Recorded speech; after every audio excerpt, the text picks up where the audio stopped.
최대의 절기입니다. 우리가 성탄절도 중요하지만 우리의 구원의 결정이 십자가와 부활에서 이루어졌기 때문에 만약 굳이 따진다면 부활절이 가장 우리 기독교의 최대의 절기죠. 사망 권세가 무너지고 새 생명의 구원을 이루시는 날이기 때문입니다. 사실 우리가 주일을 지키는 것도 부활 때문이죠. 주님이 부활하신 날을 기념하여 주일날 공동체가 모이고 있고요. 또 우리가 그리스도 안에 부활하신 주님과 함께 살아가기에 사실은 매일이 부활절입니다. 그 주님이 부활하신 주님과 함께 살아가는 의미에서 매일이 부활절이죠. 그런 의미에서 부활절을 지키는 의미는 이런 의미를 다시 확인하면서 우리가 새롭게 또 부활의 영으로 또 부활의 능력으로 나가는 그런 시간이 될 줄로 믿습니다. 자, 우리 시대는 어떤 시대보다 문명이 발달했습니다. 그래서 요즘 이렇게 돌아가는 거 보면 하나님 없이도 살아갈 수 있을 것 같은 자신감으로 가득 찬 시대에 우리가 살고 있습니다. 그런데 이상하리만큼 알고 보면 어느 시대보다 불안합니다. 무엇보다 우리는 지금 가장 두려운 것은 한 치 앞도 모른다는 것입니다. 미래는 언제나 인류에게 불확실한 것이죠. 무엇을 기다리고 있는지 모르고 계속 그 미래에 일어날 일 때문에 불안해하는 것이 인류입니다. 그런데 여러분, 이렇게 미래가 불확실하지만 가장 확실한 미래가 있습니다. 그것은 인간의 죽음입니다. 죽음처럼 확실한 미래는 없습니다. 왜냐하면 모든 인생은 죽음을 마주해야 되기 때문이죠. 이번 주간도 죽음의 소식들이 늘 뉴스에 등장하지 않습니까? 가수 현미 씨가 사망했다, 뭐 이런 뉴스를 크게 접한 한 주간이기도 하는데요. 죽음이 좀 빨리 오고 늦게 오고 뭐 더디 오고 이럴 수는 있지만 반드시 모든 인생에겐 죽음이 온다는 것이지요.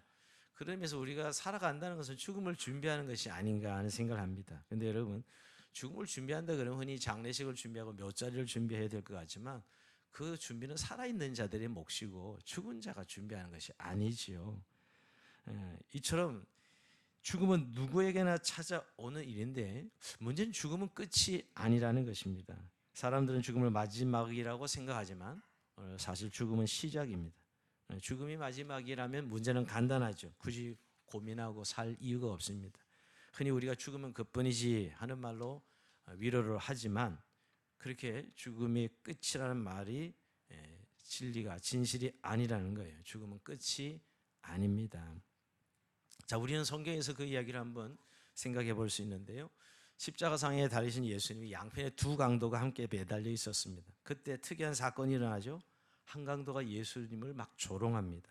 정말 희한한 장면이에요. 왜냐하면 죽어가는 고통 속에서도 아니 다른 사람을 이렇게 저주할 수 있을런지 참 이해 안 되는 그런 대목이죠. 예수님을 조롱하는 강도의 모습은 선찝하기도 합니다. 인간의 극악한 죄성을 보는 것이죠. 근데 다른 한편의 강도는 다른 반응, 좀 놀라운 반응을 보이고 있어요. 왜냐하면 누가복음 23장 42절에 보면 예수야 당신의 나라가 임하실 때 나를 기억하소서라고 이렇게 말씀하고 있습니다. 아니 어떻게 한강도에게 욕을 하고 저주하고 있는데 한강도는 당신의 나라가 임하실 때 나를 기억하소서. 그는 지금 옆에 십자가에 달린 예수님 누구인지 아는 것 같습니다. 그가 기억해 주기만 하면 자신도 그 나라에 들어갈 수 있을 것이라는 믿음이 그에게는 있었던 것입니다. 강도는 죽음의 순간이 끝이 아니라는 믿음을 가지고 있는 것이죠. 죽음 위의 세계를 믿었고 마지막으로 죽는 순간이지만 위대한 선택을 합니다. 그래서 주님은 그 강도에게 주의 나라가 임하실 때 나를 기억해달라는 그 기도를 들으시고 누가복음 23장 43절에 보면 예수께서 이르시되 내가 진실로 내게 이르노니 네가 오늘 나와 함께 나그네 있으리라 이렇게 구원을 선포합니다. 마지막 죽어가는 순간에 구원받는 한 강도의 모습을 보게 되면 그 십자가의 모습이기도 하고요. 결국 그것은 죽음이 끝이 아님을 분명하게 말씀하고 있는 것이죠. 사실 기독교는 죽음 자체를 기리는 종교가 아닙니다. 순간 한 분의 죽음에 대해 묵상하는 종교는 더더욱 아니고요. 죽으시고 사흘 만에 예언대로 살아나셔서 새 생명 가운데 거하게 하시는, 즉 예수의 생명에 참여하게 하는 것이 이 부활절입니다. 그래서 십자가 부활은 기독교의 핵심이고 구원의 전부이죠. 부활 없는 십자가는 의미가 없습니다. 역시 십자가 없는 부활도 의미가 없고요. 그러므로 십자가 부활은 기독교의 심장이에요. 심장부라고 말할 수 있습니다. 사실 예수의 부활이 없다면 기독교는 하나의 철학이며 사상에 불과합니다. 인간에게 있어서 항상 죽음은 최종적인 것이고 가장 비극적이고 가장 최악의 재앙입니다. 사망의 권세는 최후의 승자처럼 군림하는 최고의 권력이고 힘입니다. 어떤 영웅도 권력자도 죽음은 다 무너뜨렸어요. 죽음으로. 그 앞에 모든 인간이 무릎 꿇고 두려워했지요. 그러기에 오늘 이 부활은 말이에요. 이 죽음의 권세 아래서 허덕이는 인생들에게 빅뉴스요. 인류 최대의 사건입니다. 예수의 부활은 한 분이 부활함으로 결국 우리의 모든 사망의 이 권세를 무력화시키시고 사망 권세 그 앞에 무릎 꿇고 오늘 부활의 생명을 얻게 하는 이 일은 우리 인류 역사의 위대한 전환점이죠. 죽음의 권세보다 더 큰 권세죠. 부활의 권세, 사망을 무력화시킨 권세입니다. 그래서 오늘 우리가 다시 한번 죽음의 끝이 아니라는 이 분명한 진리 앞에, 그리고 죽음 저편에 예수 그리스도께서 부활을 말씀하시고 오늘 살아가는 우리의 삶의 부활 신앙을 말씀하신 주님의 말씀을 생각하면서 죽음의 끝이 아닌 우리에게 무엇을 준비해야 되나 하는 은혜의 말씀을 나누기 원합니다. 오늘 특별히 한 가정, 한 나사로의 가정의 이야기를 통해서 오늘 주님은 우리에게 부활과 부활 신앙을 요구하고 계십니다. 오늘 41장 전체 읽어야 되는데 요절만 읽었습니다. 우리가 잘 아는 이야기지만 여기에 예수님이 사랑하시는 마르다, 마리아 자매, 그리고 오빠 나사로, 이 세 오누이가 가정에 일어난 일인데요. 예수님에게서 어느 날 예수님이 사랑한 나사로가 병들었다는 소식을 듣습니다. 그 사람은 나사로였고요.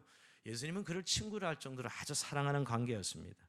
이들의 부모는 이미 죽었고 세 오누이만 남아서 서로 아껴주고 의지하며 살았던 것 같습니다.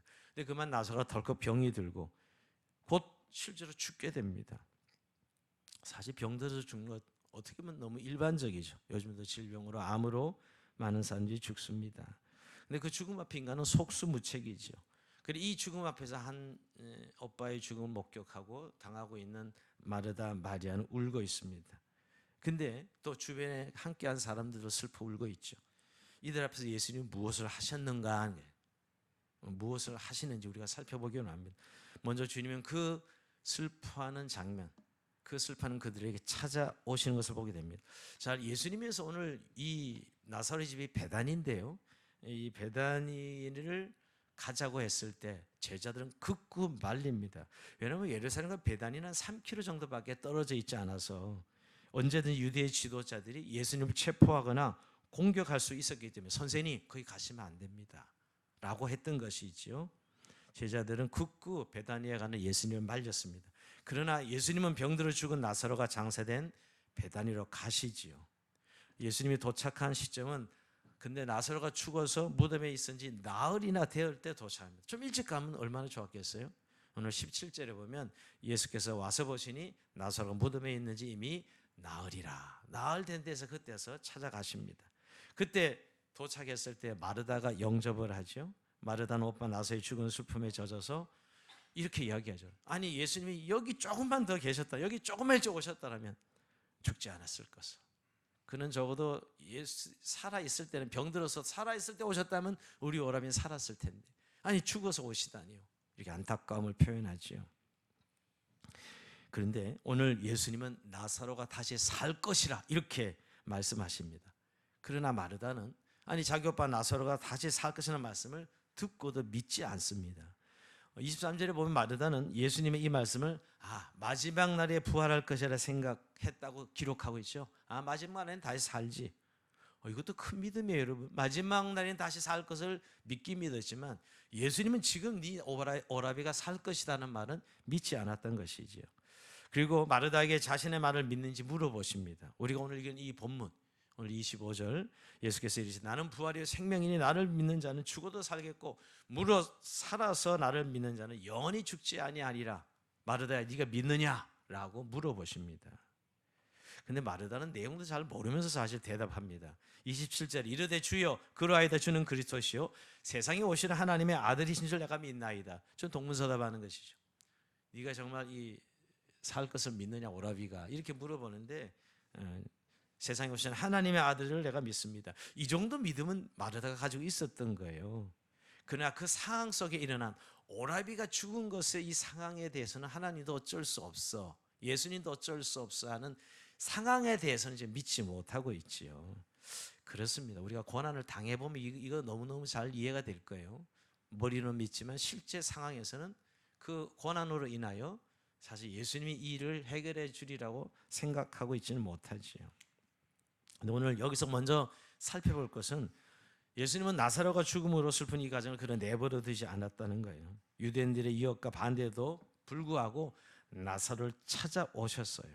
예수님은 여기서 알 수 있는 것은 자기 백성이 고난에 빠졌을 때, 환난 가운데 있을 때 절대 무관심한 분이 아니라는 거예요. 우리가 고난 당할 때 자기가 힘듦으로 인하여 하나님 나를 버리셨나? 하나님이 나를 이렇게 그냥 내버려 두시나? 정말 하나님은 냉정한 분이야 라고 생각이 쉬우나 그 고난의 시간에 주님을 함께 하신다는 거예요. 우리가 질병으로 고통당할 때 내버려 두시는 분이 아닙니다. 또 우리가 여러 가지 어려움을 당할 때 주님은 팔짱 끼고 계신 분이 아닙니다. 오히려 성경은 고난의 현장에 주님이 함께 하고 계시고, 아니 함께 하실 뿐만 아니라 함께 아파하고 계시다고 말씀하고 있어요. 우리가 아파할 때, 고난에 당할 때 주님은 실제 같이 그 현장에 함께 하셔서 아파하신다고 성경이 이야기합니다.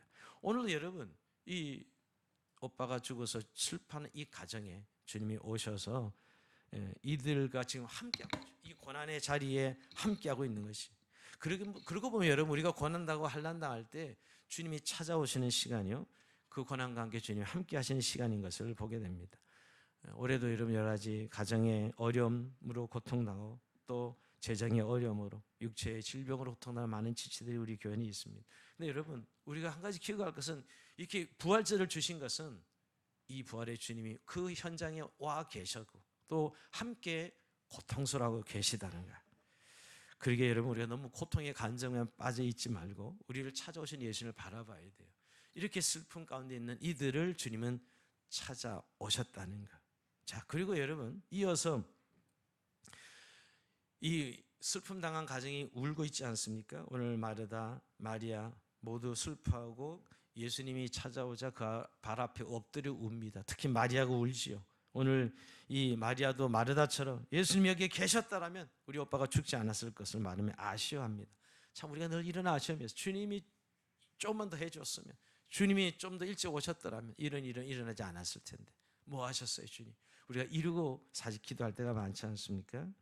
근데 오늘 그래서 눈물을 흘리고는 마리아, 그리고 그 유대인들도 함께 울고 있습니다. 근데 예수님은 이 마리아 따라온 사람들이 우는 것을 보시고 불쌍한 마음을 가지시죠. 예수님은 나사로 오빠를 잃어버린 누이들과 사랑하는 가족들의 슬픔 때문에 예수님이 우시는 것을 보게 됩니다. 자, 이제 예수님이 우시는 것이 표현되어 있는데요, 33절 보면 예수께서 그가 우는 것과 또 함께 온 유대인들이 우는 것을 보시고 심령에 비통히 여기시고 불쌍히 여기사 이르시되 그를 어디 두었느냐 이르되 주여 와서 보옵소서 하니 예수께서 눈물을 흘리시더라. 여러분, 예수님이 눈물을 흘리셔요. 자, 여기 예수님의 감정 표현이 기록되어 있는 성경이 이렇게 많지 않은데 오늘 여기 표현되어 있어요. 자, 오늘 비통히 여기신 것, 헬라어로 엠브리마오마이라는 의미인데 분노하다는 뜻이에요. 여러분, 하나님이 죽음을 의도하지 않았습니다. 그런데 인간이 하나님을 떠나서 죄로 인하 인간에게 죽음이 찾아왔고 고통을 당하고 있죠. 근데 여기엔 분노하시는 거예요. 인간의 죄성으로 인하 인간의 죄 때문에 이런 사망력, 이런 고통이 찾아온 것에 대해서 예수님 분노하시는 거예요. 죽음이 하나님 의도하신 게 아니라고, 인간이 죄 때문에 온 것이죠. 인간이 이렇게 괴롭게 힘들게 고통 속에 사는 것은 하나님을 떠난 죄 때문이에요. 하나님 의도하신 게 아니라고요, 사실. 이것 때문에 하나님 먼저 예수님은 분노해. 인간이 어쩔 수 없는 이 한계, 어쩔 수 없는 연약함, 이것 때문에 분노하시죠. 근데 그렇게 분노하시는 것이 아니라, 그리고 그로 인하여 슬픔을 당해서 어려움을 당하고 고통스러워하는 인생들과 함께 우십니다. 분노하시고 우신다는 두 감정의 표현이 있어요. 불쌍히 여기며 우셨습니다. 예수님은 고통 중에 있는 우리를 냉정히 쳐다보는 분이 아니라, 우리의 슬픔을 즐기시는 분이 아니라 함께 아파하고 슬퍼하신다는 것이. 주님은 우리가 때로 눈물로, 때로는 분노로 우리가 처한 한계에 깊이, 요즘 말로 하면 공감하시는 분이에요. 사실 오늘 예수님은 먼저는 백성을 소멸시키는 죽음에 대해서 분노하시는 분이시고, 지금 우리가 처하고 있는 고통 앞에서 예수님 냉정하게 뒷짐지고 계신 분이 아니라 우리와 함께 하셔서 슬퍼하세요. 우리가 여러 가지 어려움을 당할 때, 아파할 때 주님도 함께 슬퍼하신다는 것이에요. 눈물을 흘려주시는 분이시죠. 이럴 때 우리 요즘 용어로 공감 능력이라 그러죠. 공감 능력이 있는 분. 예수님 모든 인간의 아픔과 슬픔에 깊이 공감하시는 분이에요. 요즘 이 시대 트렌드가 공감인데요. 공감 능력이 있느냐 없느냐가 너무 중요한데, 왜냐하면 오늘날 너무 힘들게 살아가는 분들이 너무 많기 때문에. 문명이 발달하면 발달할수록 여러분 더 인간은 고통 속에 살아갑니다. 이건 종말의 증상이에요. 현상이에요, 여러분. 그때 정말 우리가 필요한 건 서로 공감해야 되는 것이죠. 공감에는 타인이 무엇을 느끼고 있는지 인식하고 타인의 관점에서 상상해 보면서 타인의 경험하는 정서를 대리적으로 자각하거나 경험하는 것을 공감이랍니다. 그러니까 공감은 단순히 다른 사람이 경험하는 정서를 함께 느끼는 것뿐만이 아니라 도덕적인 기여하는 동기가 되죠. 여러분, 요즘 교회가 좀 사실 사람들에게 무시되고 있는 것은 교회가 공감 능력이 없다는 이야기를 듣습니다. 다 하나님 뜻대로 되는 거야, 하나님이 하시는 일이야, 뭐 이래버리고 그냥 다 믿음 없는 사람을 치부해버리고 하나님 몰라서 그래, 그냥 이렇게 비판적인 그런 입장, 전혀 타인의 아픔과 고통에 전혀 공감하지 못하는 오늘의 교회를 보면서 세상은 교회를 지금 무시하고 있습니다. 우리 주님은 그러지 않으셨다는 거예요. 우리 주님은 오히려 그 슬픔 중에 있는 오늘 마르다와 마리아를 찾아와서 같이 울어주시고 공감해 주시는 분이라는 거예요. 이런 의미에서 여러분, 지금도 우리가 부활절을 맞아서 참 많이 아프고 힘든 가족들이 있습니다. 주님은 오늘도 그 현장 속에 지금 와 계실 뿐만 아니라 함께 아파하시고 울고 계신다는 거예요. 이런 위로가 우리 모든 가정 가운데 넘치기를 주의 이름으로 축복합니다. 근데 여러분, 이렇게 공감하셨을 뿐만 아니라 이제는 이 인간의 현실 앞에, 즉 눈으로 추구하는 것을 본 이 어쩔 수 없는 인간의 이 한계, 이 현실 앞에 공감할 뿐만 아니라 오늘 주님은 나사로를 살려주십니다. 예수님은 죽은 지 나흘이 지난 이 나사로를 무덤에 가서 돌을 옮겨 놓으라 하시고 이 그를 살리시죠. 여러분, 무덤에 있는 돌을 옮겨 놓으라 그랬을 때 얼마나 사람들이 당황스러워했을까요? 얼마나 당황스러워요. 39절 볼까요? 주여, 죽은 지가 나흘이 되었으니 벌써 냄새가 나나이다, 이렇게 얘기하죠. 아니, 벌써 시신이 부패 냄새가 나는데 아니 나사로를 살린다니요. 이건 불가능하다고 본 것이죠. 이때 예수님이 그때는 아주 아까 우셨다가 단호하게 말씀합니다. 40절, 네가 믿으면 하나님의 영광을 보리라. 네가 믿으면 하나님의 영광을 보리라. 결국 그 말씀에 막힌 돌이 옮겨지고 예수님은 하늘을 우러 기도하십니다. 그 예수님 큰 소리 외치시고 나사로야 나와라, 이렇게 소리치십니다. 자, 여기서 여러분 당당하게 시친을 향하여, 죽은 시친을 향하여 오늘 예수님이 나와라 이렇게 외치는 예수님 모습, 어떻게 보면 그 죽음에게 명령하는 예수님이에요. 죽음에게 명령하는 거죠. 이 죽은 시신을 앞에 놓고 나사로야 나오라. 근데 놀라운 일이 벌어집니다. 죽었던 나사로가 무덤 밖으로 걸어 나오는 거예요. 수족이 배로 동요에 있고 얼굴은 수건이 쌓인 채로 나옵니다. 나사로가 걸어 나오는 것이에요. 그 예수님이 이 지금 나사로를 살리면서 조금 전에 말씀, 나는 부활이요 생명이니, 이 말씀을 증명하고 계시는 거예요. 나는 부활이요 생명이라는 말씀을 증명하는 것입니다. 이것이 사실 예수님의 부활을 예표하는 사건이고요. 이 사건은 모든 인생은 죽음이 끝이 아니라 죽음 저편 너머에 부활이 있다는 사실을 가르쳐주는 말씀으로 죽은 나사로를 살리는 것이죠. 물론 나사로는 부활한 것은 아닙니다. 사실 나사로는 또 죽었어요. 예수님만이 부활이고 이제 다시 나중에 예수님 다시 오실 때 나사로도 부활하겠지요. 부활을 예표한 것이지 사실 나사로가 부활한 것은 아니에요. 그러나 오늘 죽은 나사로 살리심으로 자신의 부활을 예표하시고 죽음이 끝이 아님을 분명히 하신 것이죠. 자, 오늘 그래서 나는 부활이요라는 것과 나는 생명이라는 말씀 속에 부활 신앙의 두 가지 요소가 다 담겨져 있습니다. 오늘 주님은 나는 부활이요 생명이니 나를 믿는 죽어도 살겠고 무릇 살아서 나를 믿는 영원히 죽지 아니하리라 라고 말씀하시는데, 여러분 예수님께서 오늘 우리에게 하시는 말씀은, 오늘 우리가 이 세상 살다 가지만 우린 분명히 한번 죽습니다. 죽음을 면할 수 있는 인생은 하나도 없어요. 죽음은 정하신 법칙이요 죄의 대가니까 여러분. 그러나 죽음 저편 너머에 부활이 있다는 거예요. 이 세상에서 죽으면 저 세상에 다시 육체의 부활이 있다는 사실을 분명히 말씀하고 있는 것입니다. 여러분 예수님이 나사로를 살리시기 전에 사람들에게 하셨던 말씀을 보면 이것을 알 수 있어요. 요한복음 5장 25절에 보면 여러분 올려주세요. 진실로 진실로 너희에게 이르노니 죽은 자들이 하나님의 아들의 음성을 들을 때가 오나니 곧 이때라. 듣는 자가 살아나리라. 이게 뭐예요? 저편에서 지금 우리가 죽으면 사실은 아직은 육체는 부활하지만 영만 천국에 가고 우리의 영혼이 즉 육체가 없는 영혼이지요.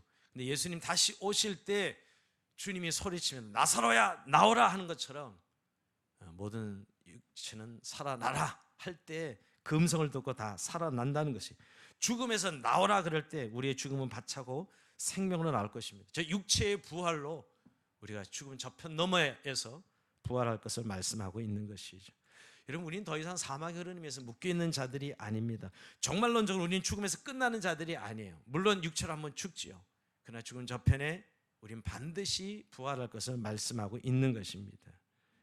여러분, 죽음에 직면한 인생에 가장 필요한 것은 사는 것이죠. 죽음으로 끝난다면 그것처럼 허망한 것이 어디 있으며 우리가 예수를 믿을 이유가 어디 있겠어요? 내세를 말씀하시고 내세에 부활하신다는 거예요. 여러분, 부활신앙에 그저 우리를 위로하기 위해서 만든 그런 종교적 용어가 아니라는 걸 말씀하고 있는 거예요. 죽음 저편 너머의 육체의 부활을 말씀하고 있는 것입니다. 여러분, 죽음을 무력한 것은 부활입니다. 그래서 여러분, 2000년 예수의 부활이 인류의 최대의 빅뉴스 사건이라는 거예요. 죽음의 세력을 무력하고 인류의 새 소망, 새로운 길을 열어주신 죽은 저편 너머의 부활을 보여주신 것이, 그리고 자신이 첫 열매가 되셔서 자신이 첫 열매로 강조한 것은 계속해서 부활의 열매들이 이어질 것을 말씀하고 있는 것입니다. 여러분, 오늘 더 이상 우리는 현세의 삶에만 사는 자들이 아니라 죽은 저편 너머 부활의 영광스러움 누릴 자들입니다. 물론 미래의 일들이 아직 일어나지 않은 일들이라 우리가 막연할 수 있고 희미할 수 있으나 분명한 실제로 주님은 부활, 이 나사로 살린 사건을 나는 부활이요 하는 것을 통해서 죽은 저편 너머의 육체의 부활을 분명히 말씀하고, 이것을 믿는 것이 부활신앙의 첫 번째 관문, 나는 부활이요 하는 것을 믿는 신앙입니다. 여러분, 이 부활을 모두가 육체의 부활을 덧입는 저 여러분이 될 줄을 믿습니다. 예수 안에 있는 우리들에게 말이에요. 자, 그 다음에 여러분, 부활신앙은 거기서 끝나는 게 아니라 나는 생명이요 하는 문제입니다. 자, 여러분, 주님께서 이 생 살아서 믿는 자는 영원히 죽지 아니하리라. 이 두 번째, 죽어서 믿는 나를 위해 살겠고, 즉 나를 믿는 죽어도 살겠고 라고 말씀과, 두 번째, 나를 믿는 자, 즉 살아서 나를 믿는 자는 영원히 죽지 아니라, 살아 있을 때도 부활의 삶을 살 것을 말씀하고 있는 거예요.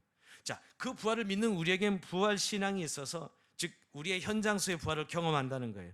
왜냐하면 주님이 부활하신 것은 지금 어떤 선언이 아니에요. 어떤 개념이 아니고요. 주님이 우리 가운데 들어오시는 것이죠. 여러분, 오늘 새벽에도 말씀드렸는데 우리가 예수의 부활을 믿습니다 하는 의미가 그냥 교리나 객관적인 사실을 선포하는 데 끝나면 아무 의미가 없어요. 예수님 부활하신 이유는 우리 안에 들어오시기 위해서 부활하셨어요.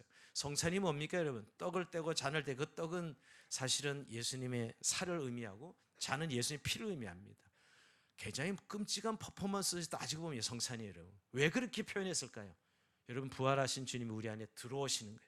그리고 우리 함께 사는 거예요. 그 부활하신 주님과 우리가 함께 사는 것이죠. 이게 우리가 현재 누리는 부활 신앙이어야 된다는 거예요.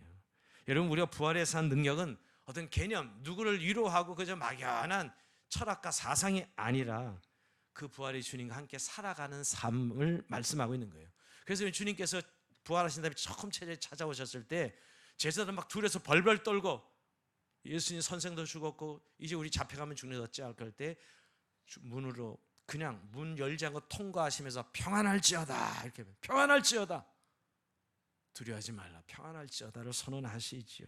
내가 세상 끝날까지 너희 함께 할 것이다 라고 이렇게 약속하십니다. 그러면서 보혜사 성령을 우리에게 부어주셔서 이제 우리는 살아가는 삶은 이 세상에 더 이상 홀로가 아닌, 혼자가 아니라 주님과 함께 살아가는 삶, 이게 부활 신앙이에요. 이게 부활의 삶입니다. 부활하신 주님 우리 안에 들어오셔 함께 살아가는 삶이잖아요. 그래서 지금 우리 현재 겪고 있는 고난, 아픔, 슬픔 다 함께 겪으시고 우리의 삶을 저 구원의 문으로 천국 백성으로 인도하신다는 거예요. 자, 그러면서 여러분, 부활신을 아직도 그저 선언하는 부활절을 전통제 하나의 절기로 인식한다면 오늘 이 아침에 다시 한번 부활의 주님이 정말 내 안에 오셔서 일상을 주님과 함께 살아가는 부활신앙으로 살아가고 있는가? 여러분, 제자들이 예수님 죽음을 인해서 급격한 완전히 얼마나 큰 충격이었겠어요. 근데 그들이 예수님의 부활을 다시 만나고 부활하신 주님을 만나고 나서 그들의 인생이 바뀌는 것을 사도행전을 보지 않습니까? 그들은 예수님 살아 계실 때보다 더 담대한 믿음으로 살아갑니다. 아니, 예수님 살아가실 때 찌질이었던 제자들이 예수님 부활을 목격하고 나서 그들의 삶 완전히 변화돼요. 왜? 부활하신 주님과 함께 한다고 그들은 믿고 있었기 때문에. 부활하신 주님 나와 함께 하신다고 믿고 그들이 살기 때문에. 이미 예수님 말씀하셨거든. 야, 너희가 이제는 내가 한 일도 너희도 할 것이고 나보다 더 큰 일도 할 것이다. 왜? 보혜사 성령을 내가 너희로 찾아올 것인데 보혜사 성령과 함께 살아갈 것이다는 말씀이에요. 이게 부활신앙입니다. 우리가 그 매일이 부활절인 이유가 이 때문이고요, 여러분. 그 이유는 그리스도 영신 성령님께서 우리 안에 오셔서 예수님 육체로 계실 때는 여러분 그 제한되는 시공간의 제한을 받지만 이제 영으로 오셔서 시대와 공간을 다 초월해서 주님과 함께 살아가는 삶, 이게 바로 부활신앙이죠. 부활신앙. 그래, 일상이 우리는 그냥 살아가는 삶이 아니요 새로운 삶을 창조해가는 신앙생활이 되는 것이죠. 그리고 우리에게 이런 부활신앙은 고난을 당할 때, 어려움을 당할 때 신앙은 발휘됩니다. 여러분, 세상은 여전히 실패가 있습니다. 이건 세상의 기본 메뉴죠. 여러분, 절망이 있습니다. 또 두려움이 있고 소외가 있고 망가짐과 무너짐, 이게 세상 살입니다, 여러분. 그런데 여러분, 우리가 그 가운데 살아가지만 우리 그리스도는 이미 그리스도 안에 살기에 우리가 그 절망과 좌절에 무너져 있지 아니하고 그리스도 안에 거하는 하나님 백성으로 살기 때문에 삶의 승리가 있습니다. 우리의 삶은 늘 죽음을 향하여 두려워하고 또는 우리의 삶 가운데는 어려움에 대해서 낭망하고 낙심하는 삶이지만 그 실패나 그 절망과 그 인간 환경이 주는 어려움 때문에 우리는 망가질 수 없다는 거예요. 우리의 구원이 치유될 수 없다는 거예요. 우리 안에 그리스도가 계시기 때문이죠. 주님은 항상 고통당하고 어려움당한 우리들, 또 실패 가운데 자잔 우리들에게 보혈의 능력으로 다 덮으셔서 보혈의 피로 다 해독하시는, 그래서 부활을 하신 주님과 살아가게 하는 하나님의 은혜를 우리가 보게 됩니다. 여러분, 바울 같은 사람은 그래서 늘 고통과 어려움을 당했지만 그는 이렇게 고백하지 않습니까? 내가 약할 때 곧 강함이라. 이 미친 소리 같지 않아요? 내가 약할 때 곧 강함이라. 얼마나 그가 부활의 믿음을 가지고 살았냐를 보여주는 것이죠. 그는 담에서도 예수님을 만난 이후로 완전히 삶이 바뀌어집니다. 여러분, 그의 서신을 보면 여러분, 그가 미친 소리 하는 것 같지만 우리의 지금 현실의 관점을 보면 그가 부활하신 예수님과 함께 살았기에 그게 다 진리인 거죠, 여러분.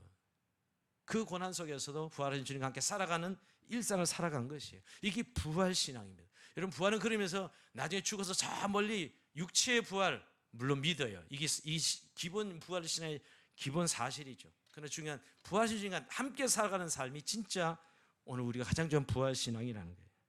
그래서 여러분, 부활은 성도의 삶의 능력입니다. 더 이상 우리가 어둠의 세력, 죄의 세력에 또 사망의 세력에 묶여 살아가는 자들이 아니라는 거예요. 부활은 단순히 재활이나 재생 정도가 아닙니다. 주님이 우리를 존재를 바꾸셨기에 그리스도 안에 살아가는 새로운 삶이죠. 그래서 바울 같은 사람은 이렇게 하면, 그러면 우리가 낙심하지 아니하노니 우리가 겉사람은 낡아지고 우리의 속사람은 날로 새로워지는, 겉사람은 후패고 낡아지지만 우리의 속사람은 새로워지는, 이렇게 고백할 수 있었던 것이에요. 우리가 이 세상은 죄로 인하여 타락해서 심각하게 망가져가는 건 어쩔 수 없어요. 깨어짐, 썩어짐, 망가지는 건 막을 길이 없습니다. 이 세상 아무리 문명이 발달해도 복구할 능력이 이 세상에는 없어요. 이 세상의 신음소리를 어떻게 막을 수 있습니까? 고통하는 건 어쩔 수 없어요. 죄의 지배 아래 있기 때문이죠. 그러나 여러분, 우리는 그리스도 안에 새 생명으로 살아가는 자입니다. 물론 아직 하는 나라가 완성되지 않아서 우리가 그것을 완전히 이길 수 있는, 완전히 그 상황을 이겨내지는 못하지만 이미 우리 안에 이미 임한 하나님 나라의 새 생명으로 그 가운데 승리하는 자로 살아간다는 사실이에요. 아직 임하지 못한 아직과 임의의 사이에서 우리가 기다리고 있는 것은 사실이지만 더 이상 믿는 그리스도인에게는 사망의 세력이 우리를 붙잡을 수 없는 것이죠. 이걸 믿고 살아가는 자들이 그리스도인이라는 사실이에요. 그래서 여러분, 예수님께서 이 말씀 두 가지, 저 너무 죽은 부활을, 육체의 부활, 살아서 주님과 함께 살아가는 부활신앙을 뭐라고 요구하시죠? 네가 믿느냐라고 물어봅니다. 나는 부활의 생명이 나를 믿는 죽어도 살겠고 무릇 살아서 나를 믿는 영원히 죽지 아니하리라. 네가 이것을 믿느냐라고 믿음을 요구하세요. 자, 오늘 여러분 이 아침 우리가 주님 앞에 정말 그냥 부활절 적당히 또 올해도 지나간다, 이렇게 시키지 말고 정말 이 믿음이 있는지 확정해 보셔야 돼요. 예수님이 지금 오늘 이 앞에 섰다면 네가 이것을 믿느냐고 물어보시는 것이죠. 마르다 마리아에게 물어봤듯이 너 믿느냐? 너 죽은 자 앞에 육체의 부활을 믿느냐? 오늘 내가 너와 함께하는 이 부활의 삶을 믿느냐고 물어보시는 것이죠. 물론 오늘 마르다 마리아는 죽어서 나중에 육체의 부활은 믿었어요. 마르다 이거 굉장히 큰 믿음입니다. 첫 번째 믿음은 가지고 있었지만 현재 지금 살아서 오라버니가 살아날 줄은, 즉 주님이 계시기 때문에 얼마든지 하나님이 새 생명 가운데로 인도할 수 있다는 사실은 믿지 못했죠. 오늘 우리의 삶에 주님이 함께 하셔서 우리의 삶을 인도하시고 가이드하시고 보호하신다는 사실을 우리 믿느냐 하는 것이에요. 우리가 고통과 어려움, 이 세상이 아직 하나님 나라 완성되지 않았기 때문에 일상이에요. 실패, 이건 어쩔 수 없는 우리의 현실이지만 오늘 그 가운데 우리 주님이 나와 함께 하셔서 그 어려움을 이겨내게 하시고 승리하게 된 사실을 믿느냐라고 물어보는 겁니다. 자, 그 증거를 뭐라고 요구하시죠? 이게 중요한 부분이에요. 오늘 마르다에게 야, 이 돌문을 옮기려 할 때 이 믿음의 시험이죠. 아니, 시신이 나흘이 돼서 냄새가 나는데 무슨 미친 소리 하십니까? 라고 말하지 않고 오늘 이 돌문을 옮기려 했을 때 그 믿음을 결국 가졌기에 돌을 옮기는 순종을 하죠.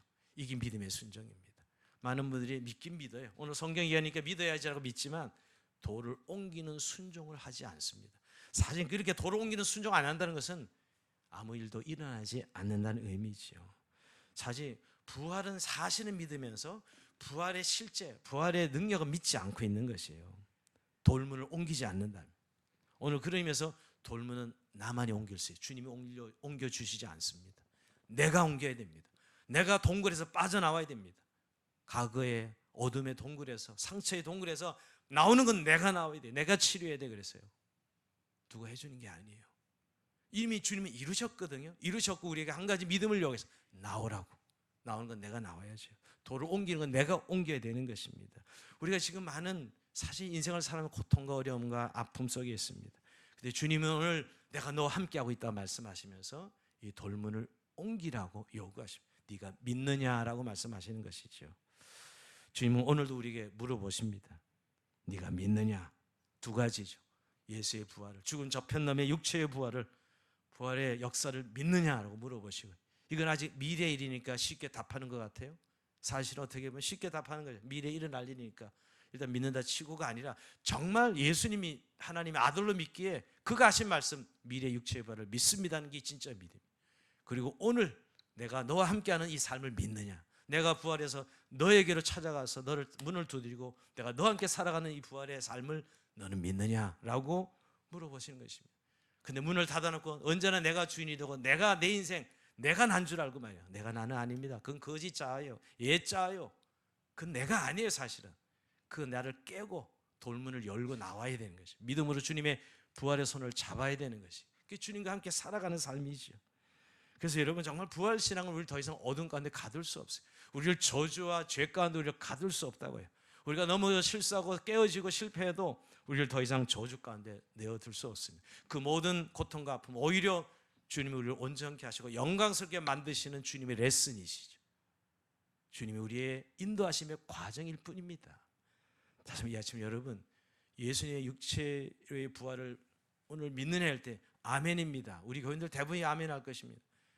예수를 믿기에. 그러나 오늘 두 번째, 정말 내가 너와 함께하는 삶을 네가 믿느냐 하는 것은, 그게 한 가지, 지난주에 설교한 대로 옛자와 거짓자를 죽이고 십자가에 못 박고 주님의 부활에 손을 잡고 살아가는, 내가 더 이상 내 인생에 내가 주인이 아님을 선포하고 주님과 함께 살아가는 삶을 살아갈 때 주님은 우리의 삶에 오셔서 함께 하시고 동행하시며 영생의 삶을 만들어 가실 것입니다. 오늘도 더 이상 이제는 우리가 죽음의 운명에 사는 인생이 아니라 영과 진로 이 세상에서 하나님 나라의 의와 희락과 평강으로 살아가는 하나님의 백성을 선포하시고 부활신앙으로 다시 한번 부활하는 이 아침이 되시길 주의 이름으로 축원드립니다. 자, 우리